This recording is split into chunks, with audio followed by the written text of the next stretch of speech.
You know, this person once said in front of friends, he said, I've never been to a nightclub before.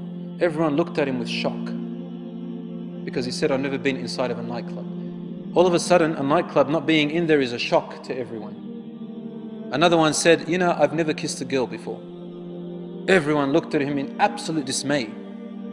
Not only in dismay, they thought he's a loser.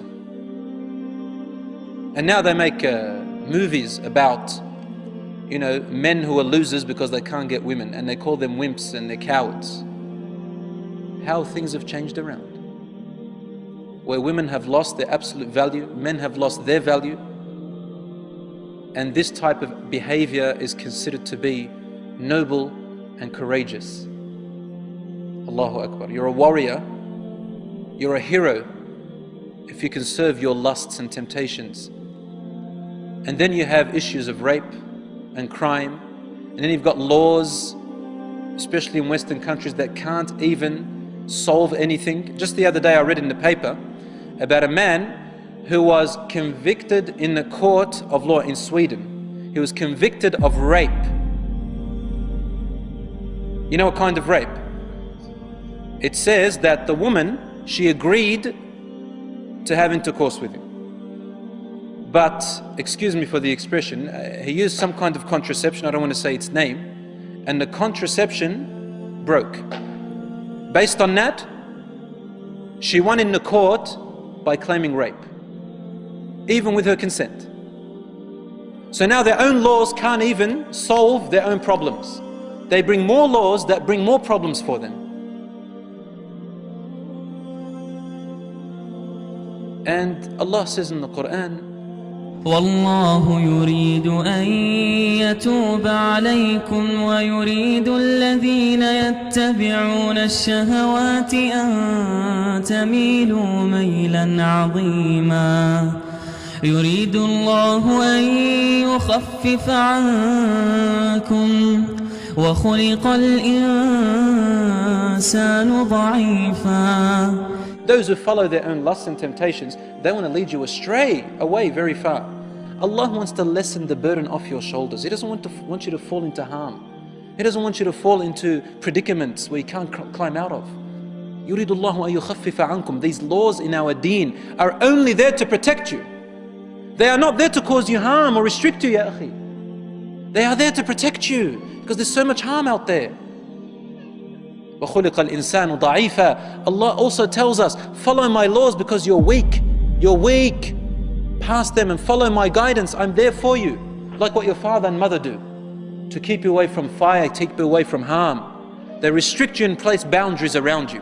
We need boundaries from Allah, otherwise we fall into harm. And then there's AIDS, and there's HIV, and there is unwanted pregnancies by girls who are only 13 years old. 13, 12. 12, 13.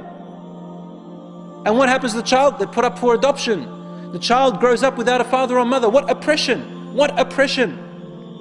Only to repeat the same thing again and again. So there is great harm in this.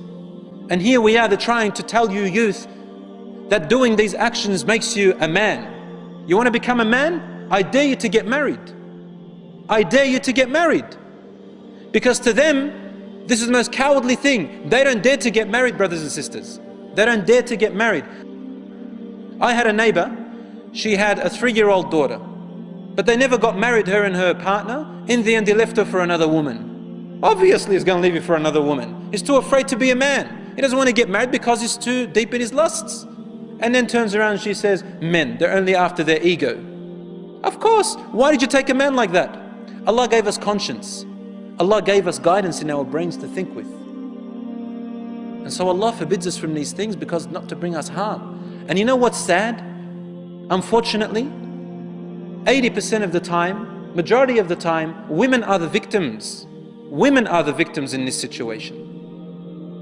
So you can see it's reversed now. What does the man want? The man wants to use and abuse the woman.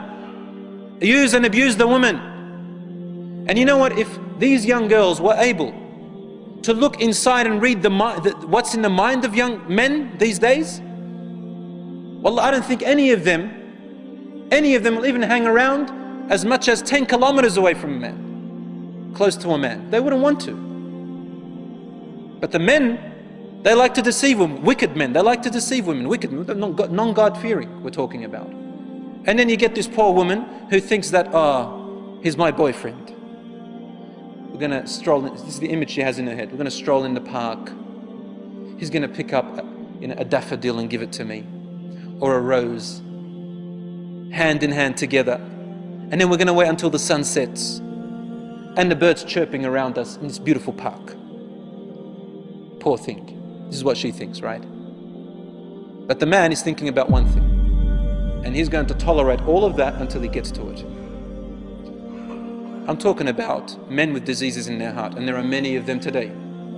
With the tabloid, with all the sceneries that you have out there, and all the things that are occurring, I feel very sorry for a lot of women, and I feel very sorry for a lot of men who have sold their youth and sold their chastity, sold their dignity to be so cheap.